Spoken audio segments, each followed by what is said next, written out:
I guess that's what like scaffolding is, and like I do, you do, we do, and those sorts of things are for. And really just like getting to know the students is so huge. We had a book a couple quarters ago where a teacher or the author of the book like just dropped in on this and saw something, and they're like, oh, that's really inappropriate. And then they then they kind of took a step back and they're like, no, this teacher just knows this child way better than I do, and they know that they need to push this child right now, whereas I would have just let them do what they were doing, and I don't know, I always think of, that example, especially when you're just like dropping in somewhere, like, oh, they know better, or whatever. Yeah. And I like that you added about, I think it was like the social interaction and the personal invention. I thought those were really interesting. Like that, I think it was Magdalena was the little girl's name in the book, where like the teacher just let her like misspell words and stuff for a long time because that like brought up her confidence to be able to write. Where as she wasn't. I guess I'm still working through like, well, I mean, is she like is she learning bad habits? Yeah. But then there became a point where she was interested in the correct spelling. Yeah. And the point of it. So like balancing when to like, is it important to always correct their spelling, or should they just use their like try and sound it out and spell and be okay with that to like a certain grade? I feel like there's a certain grade that like spelling correctly is like better. I find that interesting because through school, I still to this day cannot spell. I was dyslexic and I didn't know it, and I was tested to get like an IEP and like all these different things, but like I never got those supports because I tested high in other subjects, which was bizarre. So like I was tested in 3rd grade, like I had like weeks of testing that they did, and they would pull me out of class and I did all this testing, and I scored extremely low in certain subjects, but I scored really high in other subjects, and so because it like balanced out, they didn't give me the supports that I was testing for because. And that's not how they do it anymore, right? Well, I hope not, because. You only need to qualify in one area. You only need to qualify in one area. Yeah, so terrible. When I was in 3rd grade, I would always get pulled out and be like, Mom, why am I being pulled out? And she was like, oh, well, they're testing, like they just want to like see where you are in your learning, but like. I didn't understand numbers, and like I couldn't count to like 100 until I was in 2nd grade, and like everyone else could test it, and like couldn't do multiplication and like just all these different things. It was crazy. I can't believe they didn't give me like the support. It was just insane. But well, because you were too smart. If you worked your way around it. Yeah. If you like hadn't figured that out, then you would have gotten the support. Yeah. And so I was so that story. I couldn't spell anything, and like I spelled. Like people couldn't read my writing because I spelled so like wrong, but if I started doing like if I didn't know how to spell a word, I wouldn't use that word and I'd try and like think of a different way to say it, and it would sound really like bad like writing, but I was so embarrassed by the writing, or I wouldn't let people like look at my stuff, I wouldn't let people read my things, I wouldn't like, because that was like I was so ashamed of it. And so sometimes I think it's important to just like let students like be okay with it and like write how they want to write, and then like explain it later, because I think I lacked a lot of like how to do things because I didn't allow myself to write like that. I remember one specific instance in 1st grade where I spelled girl as grill, and the teacher was like, you don't want to go to the store with a grill. It's like terrible because that's pretty good.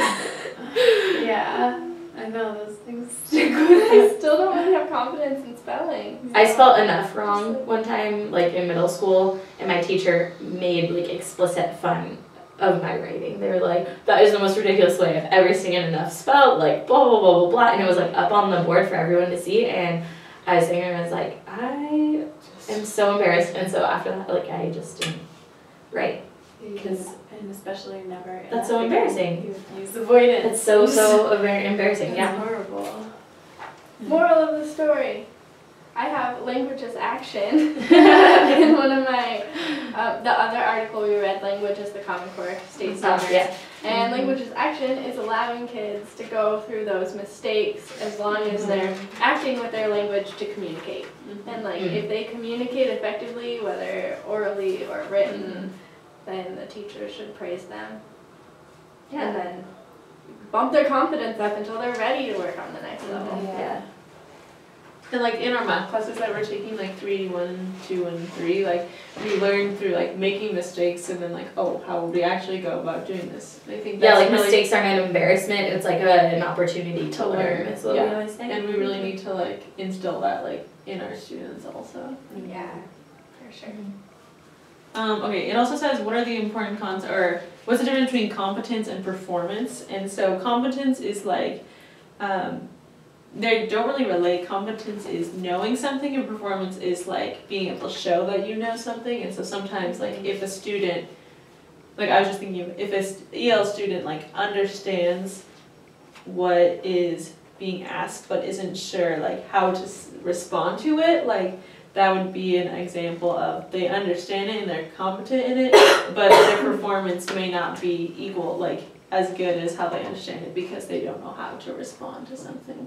Yeah, like I think and also your examples also of they just might be like tired or nervous or afraid or or shy or something. Yeah, exactly. Because there's a lot of factors that can influence how a student responds to you as a teacher. I think like ELL students just in general, a lot of what they need is like just experience with like within the culture and like learning about it. And I read about cognitive apprenticeship and how to have like authentic experiences within a language. And so I was thinking of like when I was in Spanish class, I was in Spanish for 4 years, and I could learn like, you know, I could do like Spanish bingo and like learn how to say my name and like ask people questions and all these things in the classroom. But it really takes like an authentic experience to like learn that. And so like traveling abroad, I think, is like a really good example of like having that authentic experience abroad and like being surrounded by this culture. And so like for ELL students to be here and it's like, okay, now I have to learn it, but allowing them the time to get to learn that, I think, is super important. And just like in my Spanish class, we would do like our tests would be like how to go through an airport, and my teacher would set our entire classroom up like an airport, and we would get on the airplane, so we had to check our luggage, which were our backpacks, and then we had to ask for a snack, which she would like give us snacks like on the airplane, and then we had to like ask someone next to us a question, and then we had to like get our luggage when we got off the plane, and like all this different stuff. And so like that authentic experience, I think, like even if you can't travel abroad, like you can bring it into your classroom. But like just thinking about ELL students and like that's what they're getting, but it can be really overwhelming because it's like taking a student, or even if you have a lot of ELLs in your class, doing something like that. Yeah. Like, so now let's practice saying what we need to say when we do this, when we go to the bathroom, like raise your hand and let's practice. Yeah, because like Yvonne was saying when she taught the TESOL classes to adults, she was like, well, I don't have any material, so what do you guys want to learn? Which was really cool because then, you know, they got to learn about the things that they needed in their lives. Like, you know, through the jobs that I've had, I learned really random vocabulary when I worked with little kids in a daycare, and then I work at a doctor's office, so I can make somebody an appointment and talk about how much they owe, and talk about that a colposcopy is a biopsy of their cervix, you know? And, you know, but then there's like so much other vocabulary that I don't know, so it's like, yeah, I would need to be put in a situation like the one. I'm excited to go to Mexico this summer because then I'm gonna like be at a grocery store, you know, and have that experience. Yeah, and have to have a genuine experience of asking where the Platonos are. It'd be really interesting if you had like a class. I know a lot of classrooms these days are like learning little bits of Spanish like here and there, like different languages, whatever is like most prominent in their like schools. And what would be interesting is to like have an experience for like both of them and have like ELL students run like a Spanish like simulation for the English kids, and then Mhm. have like the English language students like run a simulation for and like help each other, like work together to like have that experience. I don't know. Yeah. I think that would be really cool to like have them work together. In a preschool that I worked at down in Cedar Woolley, half of our classes native Spanish speakers and half were Anglo, as the book says. I'm still not totally sold on the phrase Anglo, but and on Thursdays I would do Spanish Circle, and I think I just introduced it the first time as on Thursdays I'm going to be doing circle time in Spanish, and then I wouldn't speak English at all the rest of the time.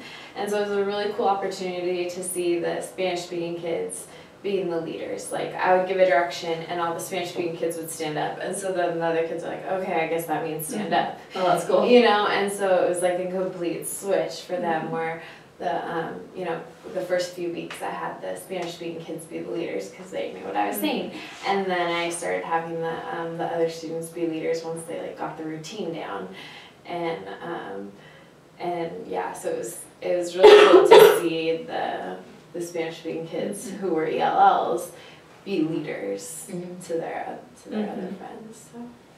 I think that has to do with I talked about like different types of language, spontaneous concepts, and which is like kind of relates to that, like the stuff we were talking about last week about how like this is a spoon, like having a relationship with a spoon, having a relationship with a spoon. You know, like knowing this is a spoon. I'm understanding of the spoon. And it was like talking about how like we had those experiences a lot, like like what's a car, like seeing a car, being in a car, like knowing that transports you, and like then you know the word car. Whereas like scientific concepts are about like how you categorize things into objects. If you don't know like necessarily, like you can like group things into different like. See, I thought this was kind of weird because, you know, we learn about Piaget talking about that children create schemas for things. So you'd think that they would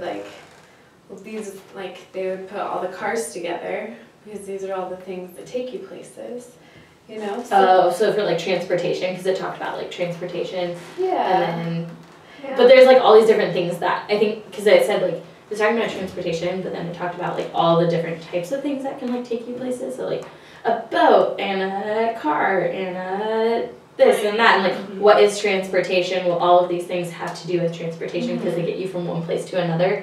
And so it was like talking about like categorizing all those things into this one area, because what is transportation? I think that it might be like this part of it is challenging a child's schema to add more thing to it, or like to change it a because little they bit. might not put a boat in transportation. Yeah.